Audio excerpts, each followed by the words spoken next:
Hello everyone, welcome to this class. आपका इस class में स्वागत है जिसमें हम डिस्कस करने जा रहे हैं हमारा इलेक्ट्रोकेमिस्ट्री का क्वेश्चंस का पार्ट 1। ठीक है, तो इलेक्ट्रोकेमिस्ट्री चैप्टर हम डिस्कस कर रहे हैं। आई होप आपको इलेक्ट्रोकेमिस्ट्री चैप्टर एकदम क्लियर होगा। तो आज हम डिस्कस करेंगे वो क्वेश्चंस का पार्ट 1 होगा। ठीक है, तो चलिए स्टार्ट करते हैं आज की क्लास। बट उससे पहले एक बार आप यहाँ पर डिस्क्लेमर देख सकते हैं कि हमारे स्लाइड डेक में उपयोग की जाने वाली छवियां केवल शैक्षिक उद्देश्यों के लिए हैं।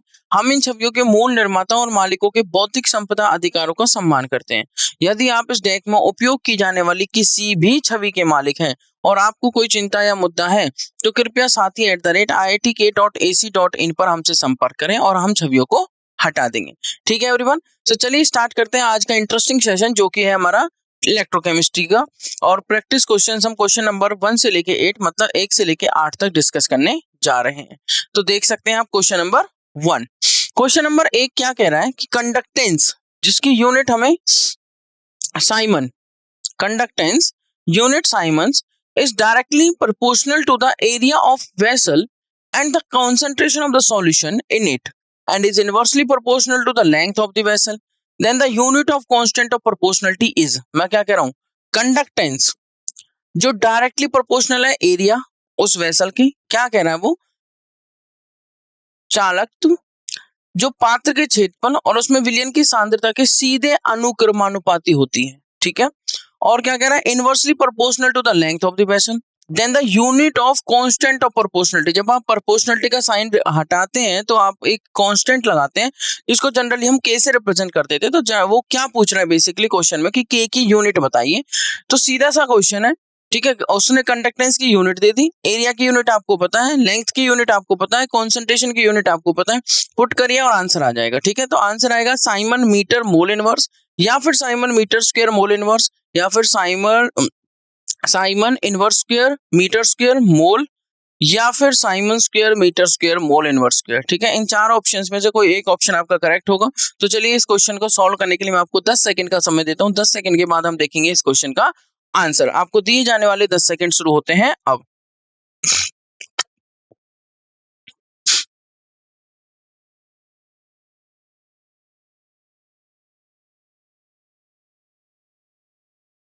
यहाँ पर आपको दिए हुए 10 सेकंड हो चुके हैं समाप्त। मूव करेंगे इस क्वेश्चन के सॉल्यूशन की तरफ। जैसा कि आप यहाँ पर देख सकते हैं करेक्ट आंसर होगा option B, siemens metre square mole inverse. बहुत सिंपल सा क्वेश्चन था। उसने कहा कंडक्टेंस, ये रहा कंडक्टेंस डायरेक्टली प्रोपोर्शनल किसके, एरिया के। ठीक है, एरिया के डायरेक्टली प्रोपोर्शनल हो गया। And the concentration of the solution, और कॉन्सेंट्रेशन के डायरेक्टली हो गया। Inversely proportional to the length of the vessel, इसके इनवर्सली हो गया। प्रोपोर्शनलिटी का साइन रिमूव किया तो के आ गया। ठीक है, तो इस के की वैल्यू हमें निकालनी है, इस के की यूनिट हमें निकालनी है, नॉट वैल्यू, इस के की यूनिट हमें निकालनी है। तो हम क्या करेंगे, के को एक साइड रखेंगे। ठीक है, और कंडक्टेंस इनटू लेंथ हो जाएगा और अपॉन एरिया इनटू कंसंट्रेशन हो जाएगा। सबकी यूनिट रखेंगे। कंडक्टेंस की यूनिट होती है साइमन, क्या होती है उसने कहा है, इस कंडक्टेंस की यूनिट क्या है, साइमन। लेंथ की यूनिट होती है मीटर, एरिया की यूनिट मीटर स्क्वायर, कंसंट्रेशन की यूनिट मोल पर लीटर या फिर आप बोल सकते हो मोल पर मीटर क्यूब, मोल पर मीटर क्यूब। एक चीज और ध्यान रखना, आप सेंटीमीटर में भी रख सकते हो अगर वो ऑप्शंस में सेंटीमीटर देता है। बिकॉज जो क्वेश्चन है उसके ऑप्शंस में आपको मीटर दे रखा है, इसलिए आप मीटर में सारी वैल्यूज रख रहे हैं। तो ये आ जाएगा आपको कैंसिल आउट करने पे। यहाँ पर आपको बचेगा मीटर, मीटर जाएगा मीटर इनवर्स बचेगा, मीटर इनवर्स ऊपर जाएगा तो बन जाएगा मीटर की पावर +1 और मीटर इंटू मीटर हो जाएगा मीटर स्क्वायर। तो siemens metre square mole inverse, क्या आया आपका answer, siemens metre square mole inverse. Siemens metre square mole inverse is the correct answer, option B, not A, C and D. I hope आपको question number 1 clear होगा। Move करेंगे हमारे आज की class के क्वेश्चन नंबर 2 पर, जो कि और भी इंटरेस्टिंग क्वेश्चन होगा। ठीक है एवरीवन, तो क्वेश्चन नंबर 1 का करेक्ट आंसर क्या हुआ, ऑप्शन बी। तो ये रहा आपका question number 2। Resistance of 0.2 molar solution of an electrolyte is 54 ओम। ठीक है, एक 0.2 मोलर सॉल्यूशन है, एक इलेक्ट्रोलाइट, उसका एक इलेक्ट्रोलाइट है, उसकी जो कॉन्सेंट्रेशन दे रखी है 0.2 मोलर दे रखी है, उसका रेजिस्टेंस 50 ओम दे रखा है। द स्पेसिफिक कंडक्टेंस मतलब conductivity of the solution is 1.3 siemens metre inverse if resistance of the 0.4 molar solution of the same electrolyte is 260 ohm, its molar conductivity. तो इट्स मोलर कंडक्टिविटी पूछी हुई है। ठीक है, तो मोलर कंडक्टिविटी का formula आपको बताइए। मोलर कंडक्टिविटी को लैम्डा एम से रिप्रेजेंट करते हैं, जो कि होता है कप्पा इंटू 1000 अपॉन कॉन्सेंट्रेशन। या मोलरिटी लिख सकते हैं, ठीक है। कप्पा इंटू 1000, कप्पा क्या होता है आपका स्पेसिफिक कंडक्टेंस मतलब कंडक्टिविटी। तो इसके अकॉर्डिंग आप मैंने हिंट प्रोवाइड कर दिया, फॉर्मूला आपको बता दिया, आपको आंसर निकालना, यूनिट आएगी siemens metre square mole inverse. और आप देख सकते हैं साइमन सेंटीमीटर स्क्वायर भी आ सकती है, but according to the question जो भी आप ले रहे हो मीटर या सेंटीमीटर, उसके अकॉर्डिंग ऑप्शन मैच करना चाहिए, ठीक है। और आपका ABCD में से कोई एक ऑप्शन करेक्ट होगा, ठीक है एवरीवन। तो इस क्वेश्चन को सॉल्व करने के लिए मैं आपको देता हूं 10 सेकंड का समय। 10 सेकंड के बाद हम देखेंगे इस क्वेश्चन का सॉल्यूशन। आपको दिए जाने वाले 10 सेकंड शुरू होते हैं अब।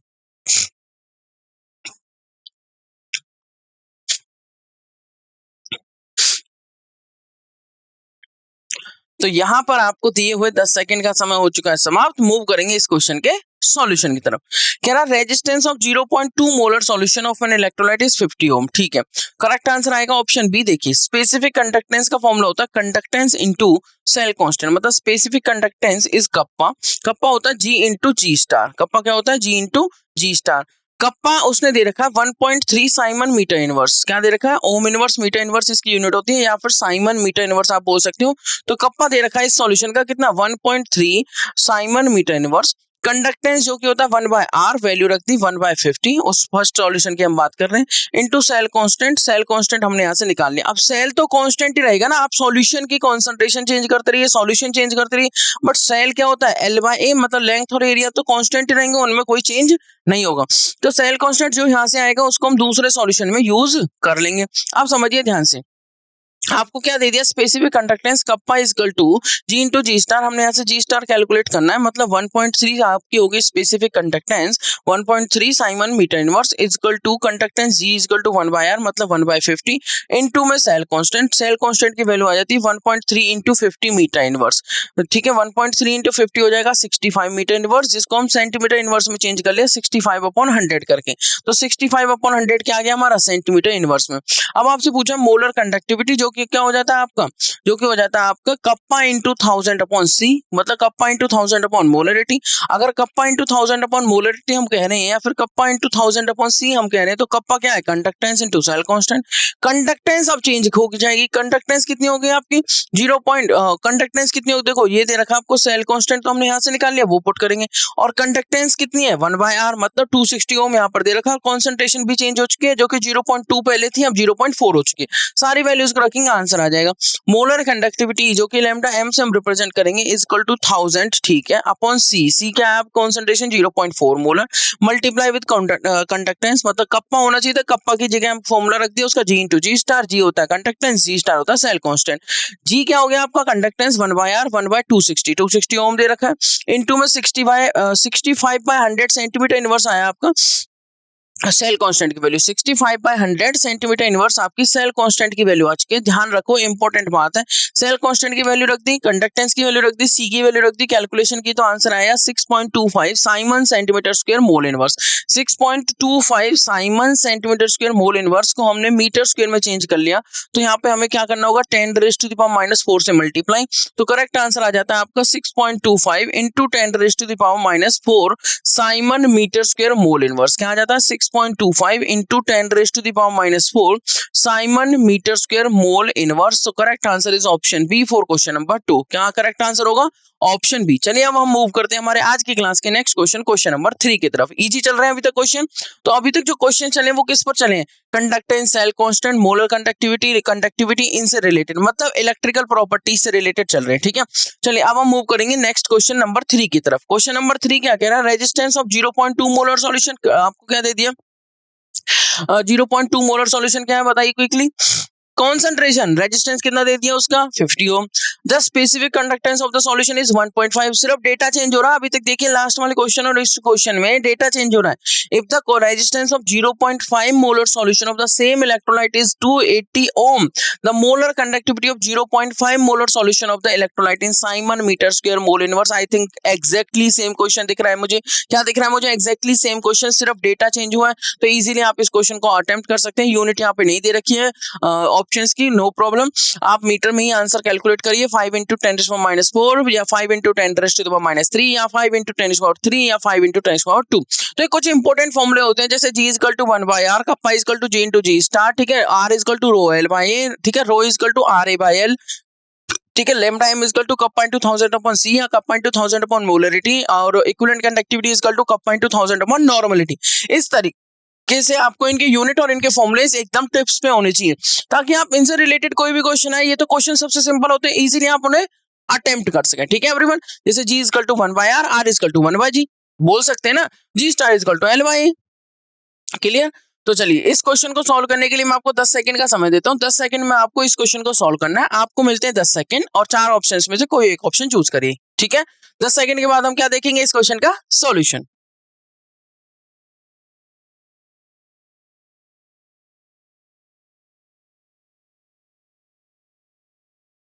तो यहाँ पर आपको दिए हुए 10 सेकंड हो चुके समाप्त। आपने एक चीज देखी, आपको ऑप्शंस में यूनिट नहीं दे रखी, बट कहा है कि उसने siemens metre square mole inverse में कैलकुलेशन करी है। ठीक है, तो चलिए इस क्वेश्चन का सॉल्यूशन देखते हैं कैसे होना चाहिए। आई होप आप सभी ने अटेम्प्ट किया होगा। तो आंसर आएगा ऑप्शन ए कैसे फॉर फर्स्ट सॉल्यूशन, जिसकी कॉन्सेंट्रेशन ये है, रेजिस्टेंस ये है।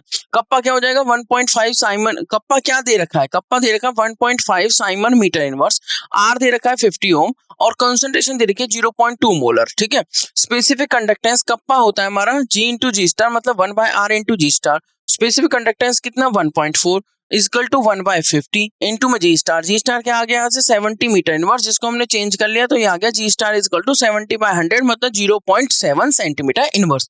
जी स्टार किस में आ गया, सेंटीमीटर इनवर्स में। अगले क्वेश्चन में पुट करते हैं, क्या दे रखा है फॉर 0.5 मोलर सॉल्यूशन, आर दे रखा है 280 ओम, जी स्टार दे रखा है 0.7 सेंटीमीटर इनवर्स। क्योंकि सेल कांस्टेंट तो सेल कांस्टेंट ही रहेगा, उसकी लेंथ और एरिया थोड़ी चेंज हो रहे हैं।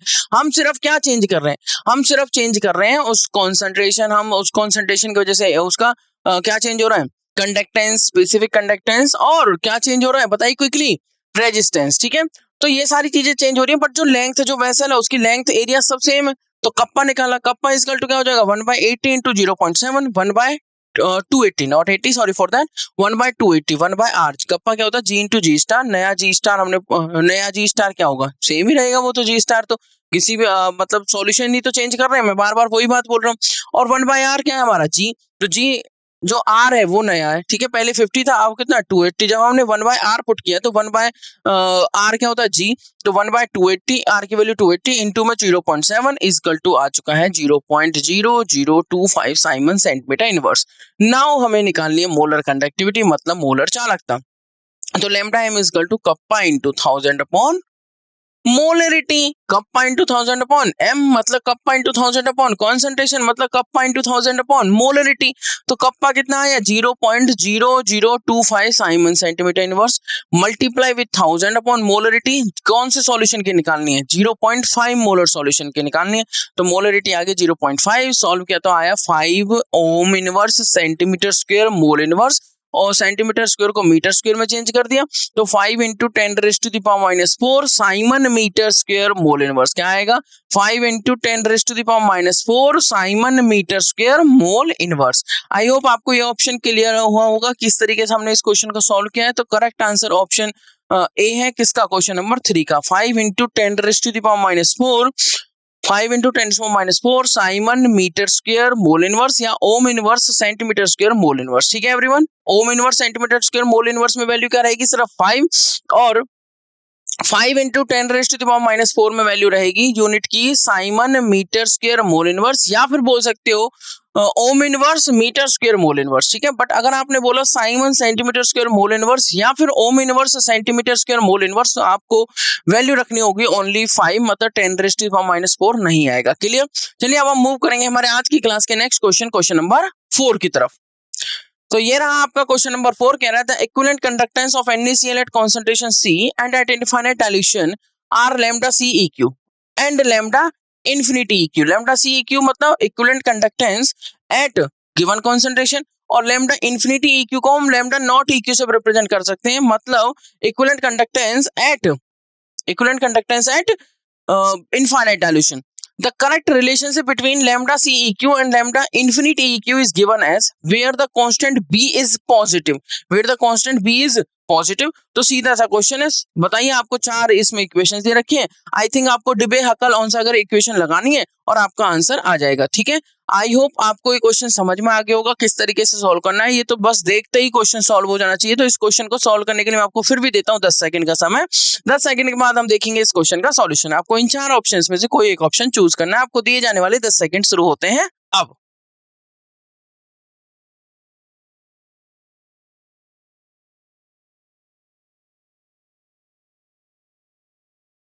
तो यहाँ पर आपको दिए हुए 10 सेकंड हो चुके हैं समाप्त। मूव करेंगे इस क्वेश्चन के सॉल्यूशन की तरफ। तो करेक्ट आंसर आएगा ऑप्शन सी, सीधा था। The correct relationship between lambda C eq and lambda infinity eq is given by to Debye Huckel Onsager equation. तो वो होती है आपकी lambda C eq is equal to lambda infinity eq minus B root C. हम A root सी बोल देते हैं या बी रूट सी बोल दीजिए, एक ही बात है। बी तो एक कांस्टेंट है, ठीक है। वेयर उसने कहा ना constant B is positive, where lambda C eq is equal to equivalent conductivity at given concentration C, lambda infinity eq, या फिर हम उसको लिख सकते हैं लैम्डा नॉट इक्यू, वो है हमारी equivalent conductivity at infinite dilution, जिसको हम लिमिटिंग इक्विवेलेंट कंडक्टिविटी भी बोल सकते हैं at infinite dilution. And C is nothing, that is concentration. C क्या है? कंसंट्रेशन। तो सीधा सा क्वेश्चन था, डेबी हकल ऑनसागर इक्वेशन लगानी थी। करेक्ट आंसर आ जाता option C, lambda C eq is equal to lambda infinity eq minus B root C. आप इसको ऐसे बोल सकते हो अगर मोलर कंडक्टिविटी की बात करता है कि lambda C m is equal to lambda naught m minus B root C या फिर ए रूट सी। ओके, चलिए, तो I hope question number 4 clear हुआ होगा। मूव करेंगे हमारे आज की क्लास के नेक्स्ट क्वेश्चन, क्वेश्चन नंबर 5 की तरफ। क्वेश्चन नंबर 4 का आंसर क्या था? Option C. 5 क्या कह रहा है? 5 कह रहा है how many faradays are required to reduce 1 mole of BrO3 negative to Br negative. अब देखो, फैराडे लॉ ऑफ इलेक्ट्रोलिसिस से भी कई टाइप के क्वेश्चन आते हैं, जिनमें से एक टाइप ये है। फैराडे लॉ ऑफ इलेक्ट्रोलिसिस आप जानते हैं, 2 लॉ हमने पढ़े, first law and second law. ठीक है, ठीक है। अब इसने कहा कि हाउ मेनी फैराडे, मैं एक और इंपॉर्टेंट बात बता देता हूँ, एक मोल इलेक्ट्रॉन्स, एक मोल इलेक्ट्रॉन जहां पे यूज हो उसका मतलब है 1 फैराडे, जिसकी एग्जैक्ट वैल्यू तो अराउंड 96487 कूलम होती है, 96487। बट नियरली हम न्यूमेरिकल पोर्शन पे क्या लेते हैं, न्यूमेरिकल को सॉल्व करते टाइम 96500 कूलम। ठीक है, 1 faraday is equal to 96500 coulomb, जो कि होता है 1 मोल इलेक्ट्रॉन्स। 1 मोल इलेक्ट्रॉन्स का मतलब Avogadro number into charge on 1 electron. ठीक है, 1.6 into 10⁻⁻19 multiply with Avogadro number. ठीक है, 1 मोल इलेक्ट्रॉन्स पर जो चार्ज होता है that is equal to 1 faraday. 1 mole electrons पर जो चार्ज होता है that is equal to 1 faraday. I hope आपको ये क्वेश्चन एकदम से क्लियर होगा। चलिए, इस क्वेश्चन को सॉल्व करने के लिए मैं आपको 10 सेकंड का समय देता हूँ। किस तरीके से सॉल्व करना है ये बात आपको क्लियर हो गई है। तो ऑप्शंस आपको 4 दे रखे हैं, 3, 5, 6, 4, जिनमें से कोई एक ऑप्शन करेक्ट है। क्या कहा है, फिर से रिपीट कर देता हूँ, 1 मोल BrO3 नेगेटिव को रिड्यूस करना है और Br नेगेटिव तक जाना है। तो उसने इनिशियल पॉइंट बता दिया, फाइनल पॉइंट बता दिया, बस रिडक्शन के लिए कितने मोल इलेक्ट्रॉन्स की जरूरत है वो आपको देखना है। तो इस क्वेश्चन को सॉल्व करने के लिए कितने सेकंड मिल रहे हैं आपको? 10 सेकंड। तो आपको दिए जाने वाले 10 सेकंड शुरू होते हैं अब।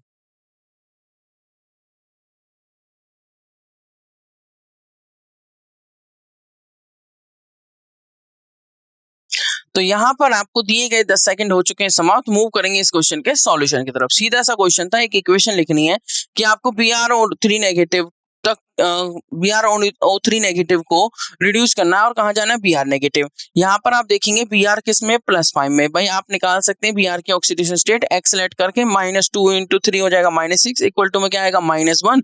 तो x की वैल्यू क्या आ जाएगी? +5। +5 से किस पे गया है? -1 पे। तो +5 से अगर -1 गया तो इसका मतलब ये हुआ इसका रिडक्शन हुआ है, और रिडक्शन होने का मतलब है इसने 6 इलेक्ट्रॉन्स गेन किए, तभी ये -1 तक जाएगा। ठीक है, तो BrO3 नेगेटिव बैलेंसिंग के लिए हम यहाँ पर 6H पॉजिटिव और इधर 3H2O लिख देते हैं। तो BrO3 negative plus 6H positive plus 6 electron gives Br negative plus 3H2O। ठीक है, ध्यान से समझिए कि एक मोल BrO3 नेगेटिव को, 1 मोल BrO3 नेगेटिव को रिड्यूस करने के लिए कितने मोल इलेक्ट्रॉन की जरूरत पड़ रही है? कहां तक रिड्यूस करने के लिए? Br नेगेटिव तक। कहां तक रिड्यूस करने के लिए? Br नेगेटिव तक। 6 मोल इलेक्ट्रॉन्स को। कितने मोल? 6 मोल। और 1 मोल इलेक्ट्रॉन का मतलब 1 फैराडे। तो 6 मोल इलेक्ट्रॉन का मतलब 6 फैराडे। मतलब आवश्यक फैराडे की संख्या जो है, number of faradays required is equal to 6। कितना आंसर आ गया? Option C 6। I hope clear हुआ होगा। क्वेश्चन नंबर 5 एकदम सिंपल था, नॉट 3 नॉट 5 नॉट 4। तो अगर वो आधे मोल के लिए गया था, आधे मोल के लिए कितने की जरूरत थी? 3 मोल इलेक्ट्रॉन की। ठीक है, 1 मोल के लिए 6 मोल की और आधे मोल के लिए 3 मोल की। तो उस तरीके से जैसे भी वो अमाउंट देता है उसके अकॉर्डिंग हम इस क्वेश्चन को सॉल्व कर सकते हैं। तो हमने सॉल्व किया और करेक्ट आंसर निकाला ऑप्शन सी, जो कि आया हमारा number of faradays required is equal to 6। तो अब हम मूव करेंगे हमारे नेक्स्ट क्वेश्चन नंबर 6 की तरफ, जो कि और भी सिंपल क्वेश्चन होगा, ठीक है। आई होप फैराडे का क्वेश्चन समझ में आया होगा। दोनों लोगों को अच्छे से रिवाइज करना है, इनके फॉर्मुलेज को रिवाइज करना है, ठीक है। चलिए तो देखिए नेक्स्ट क्वेश्चन नंबर 6। तो अब जो क्वेश्चंस चल रहे हैं, पहले हमने डिस्कस किए क्वेश्चन। देखो ये सारे क्वेश्चंस इलेक्ट्रिकल प्रॉपर्टीज पर बेस है। ये भी आपका इलेक्ट्रिकल प्रॉपर्टीज का ही मतलब इलेक्ट्रिसिटी वाला ही लॉ है, इलेक्ट्रोलिसिस का। फैराडेज लॉ, दो लॉ है हमारे, Faraday's first law of electrolysis और Faraday second law of electrolysis. तो कह रहा है कि 2 फैराडे मतलब 2 मोल इलेक्ट्रॉन इलेक्ट्रिसिटी पास करेगी। ये चार्ज, एक charge on 1 mole of electrons कितना होता है, उसको बोल देते हैं 1 फैराडे, ठीक है। तो 2 Faraday of electricity is pass through a solution of CuSO4, जिसमें कॉपर मैं आपको हिंट दे देता हूँ Cu2+ में और SO4 2- में, ये ध्यान रखना, ठीक है। Cu2+ में the mass of copper deposited at cathode is, atomic mass दे दिया कॉपर का। अगर इक्विवेलेंट मास की जरूरत पड़ती है तो एटॉमिक मास डिवाइडेड बाय उसका वैलेंसी फैक्टर कर देते हैं, जो कि 2 है, जो कि कितना Cu2+ देख रहे हैं ना, तो कितना 2, ठीक है। तो 2 फैराडे इलेक्ट्रिसिटी पास करी गई। एक सॉल्यूशन है CuSO4 का। उसने कहा है कि हमें सॉल्यूशन, जब हम इलेक्ट्रिसिटी पास करते हैं, हम इलेक्ट्रोलाइटिक सेल देखते हैं, तो उसमें कैथोड होता है, एक एनोड होता है। तो आपने ये देखा कि मास of copper deposited at cathode उसने पूछा हुआ है। एटॉमिक मास कॉपर का दिया हुआ है 63.5 U। तो वो कह रहा है 0 ग्राम, 63.5 ग्राम, 2 ग्राम या 127 ग्राम। तो इस क्वेश्चन को हम कई तरीके से सॉल्व कर सकते हैं, बट मैं आपको 10 सेकंड का समय देता हूं पहले, फिर मैं आपको इसको सॉल्यूशन दिखाऊंगा। इस क्वेश्चन को सॉल्व करने के लिए आपको मिलते हैं 10 सेकंड, जो कि शुरू होते हैं अब।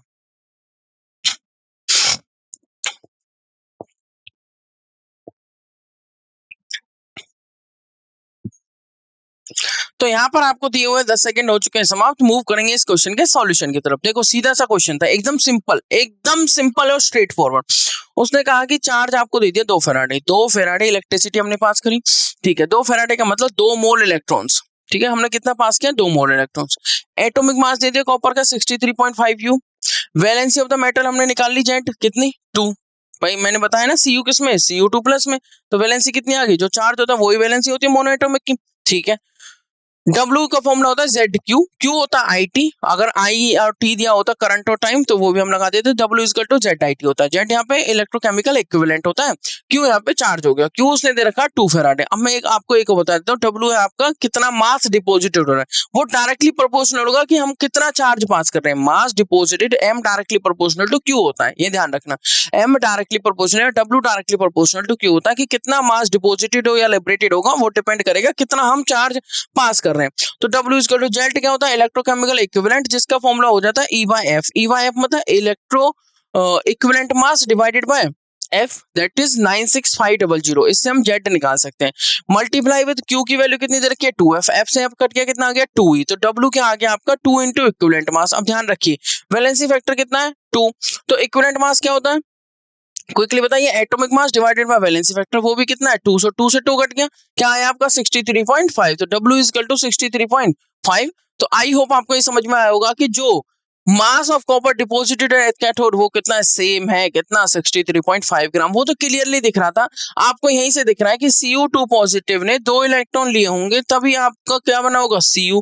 तो समझिए ध्यान से कि Cu2 पॉजिटिव का मास कितना 63 मतलब 63.5 ग्राम को 63.5 ग्राम Cu2 पॉजिटिव को 63.5 ग्राम Cu में चेंज करने के लिए, मतलब इसका रिडक्शन करने के लिए कितने फैराडे चार्ज की जरूरत है, 2 मोल इलेक्ट्रॉन्स मतलब 2 फैराडे की।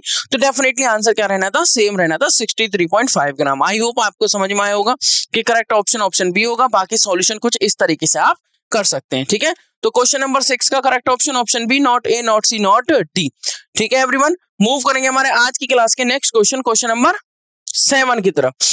तो सी आई होप आप सबको समझ में आ गया होगा। ये फॉर्मूला इंपॉर्टेंट है, जो आपको ध्यान रखना है। W इक्वल टू ZIT बोल सकते हैं, I करंट, T टाइम, या फिर W इक्वल टू ZQ बोल सकते हैं, क्योंकि Q इक्वल टू IT होता है, ठीक है। चलिए ये रहा आपका क्वेश्चन नंबर 7। क्वेश्चन नंबर 7 क्या कह रहा है, a solution of copper sulphate is electrolysed for 10 minutes, ठीक है। 10 मिनट के लिए उसे इलेक्ट्रोलाइज किया गया है, मतलब टाइम दे दिया, with A current of 1.5 ampere, current भी दे दिया, मतलब चार्ज निकाल सकते हैं। The mass of copper deposited at cathode, फिर से वही क्वेश्चन, बट अब की बार एटॉमिक मास दे रखा आपको कितना 63U। कितना दे रखा 63U। ऑप्शन दे रखा 0.3892 ग्राम, 0.2938 ग्राम, 0.2398 ग्राम, या फिर 0.3928 ग्राम। एक इंपॉर्टेंट बात यह है कि Q क्यू मतलब यहाँ पर आपकी बार डायरेक्ट ये नहीं दिया कि हमने क्यू कितना 2f या 1f या 3f या 4f, नहीं, उसने आपकी बार IT की हेल्प से क्यू निकालो और फिर आंसर कैलकुलेट करो, ठीक है। तो चलिए इस क्वेश्चन को सॉल्व करने के लिए मैं आपको 10 सेकंड का समय देता हूँ। 10 सेकंड के बाद हम इस क्वेश्चन का सॉल्यूशन देखेंगे। आपको दिए जाने वाले 10 सेकंड शुरू होते हैं अब।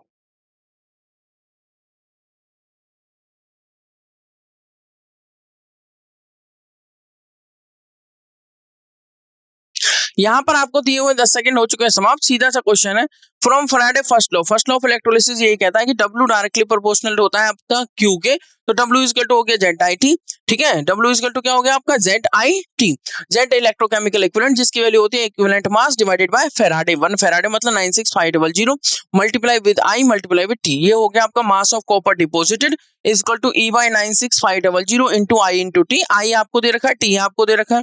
E की वैल्यू कितनी, एटो E क्या होता है बताइए क्विकली, E क्या होता है आपका इक्विवेलेंट मास मतलब atomic mass divided bye valency factor. Valency factor copper sulphate में कॉपर का कितना आएगा Cu2 प्लस डेफिनेटली 2, ठीक है। तो इसकी वैल्यू क्या होगी, एटॉमिक मास कितना 63 डिवाइडेड बाय 2, ये तो हो गया आपका equivalent mass, atomic mass divided bye valency factor multiply with 96500 नीचे है ही। करंट कितना 1.5 एम्पियर, टाइम कितना 10 मिनट, मिनट को कर लिया सेकंड में 10 इंटू 60, तो आंसर कितना आया कैलकुलेशन करने पर 0.2938 ग्राम। कितना आंसर आया, ऑप्शन बी। सीधा सा क्वेश्चन था, कुछ ज्यादा बातें करनी नहीं थी, सीधा आपको वैल्यूज पुट करनी है। तो option B is the correct answer for question number 7, जो कि आया आपका 0.2938 ग्राम, मतलब 0.2938 ग्राम मास कॉपर का डिपॉजिट हुआ है कैथोड पर जब हमने 10 मिनट के लिए उसको इलेक्ट्रोलाइज किया कॉपर सल्फेट के सॉल्यूशन को। कितना करंट पास करते हुए 1.5 एम्पियर। चलिए अब हम मूव करेंगे हमारे आज की क्लास के लास्ट क्वेश्चन नंबर 8 की तरफ। आई होप क्वेश्चन नंबर 7 आपको क्लियर होगा, जिसका करेक्ट आंसर ऑप्शन बी। ये रहा आपका क्वेश्चन नंबर 8, कह रहा है x gram of silver is plated out on a serving tray by electrolysis of a solution containing silver in +1 oxidation state, ठीक है। उसने वैलेंसी फैक्टर दे दिया +1, ठीक है, मतलब equivalent mass is equal to atomic mass for a period of 8 hours, तो 8 घंटे time दे दिया, करंट दे दिया 8.46 एम्पियर, और what is the area of the tray if the thickness of the silver plating is 0.00254 centimetre, density दे रखी है silver की 10.5 ग्राम पर सेंटीमीटर क्यूब। ऑप्शंस आपको ये दे रखे हैं, इन 4 ऑप्शंस में से कोई एक ऑप्शन चूज करिए, जिसके लिए मैं आपको देता हूं 10 सेकंड का समय सॉल्व करने के लिए क्वेश्चन को। 10 सेकंड के बाद हम देखेंगे इस क्वेश्चन का आंसर। तो आपको दिए जाने वाले 10 सेकंड शुरू होते हैं अब।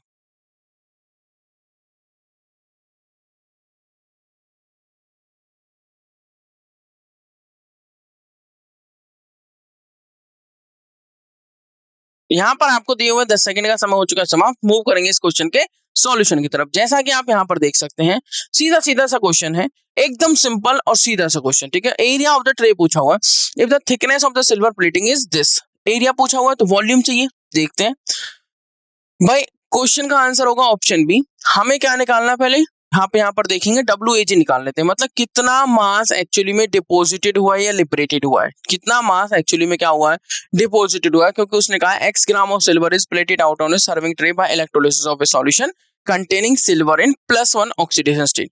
तो WAG, ठीक है, divided by equivalent weight of AG, ये इक्वल टू होता है किसकी, I इंटू T बाय 96500 के, किसके इक्वल होता है, current into time divided by 96500, current into time divided by 96500, क्योंकि आपको पता है WAG इज इक्वल टू किसके होता है, ZIT के, और Z क्या होता है, E by F। E is what, equivalent weight of, जो भी आप लेके चल रहे हो, जैसे यहाँ पे सिल्वर है तो equivalent weight of silver divided by F, 1F कितना 96500, उसको हम इधर ले आए तो हमने क्या लिखा, WAG इज इक्वल टू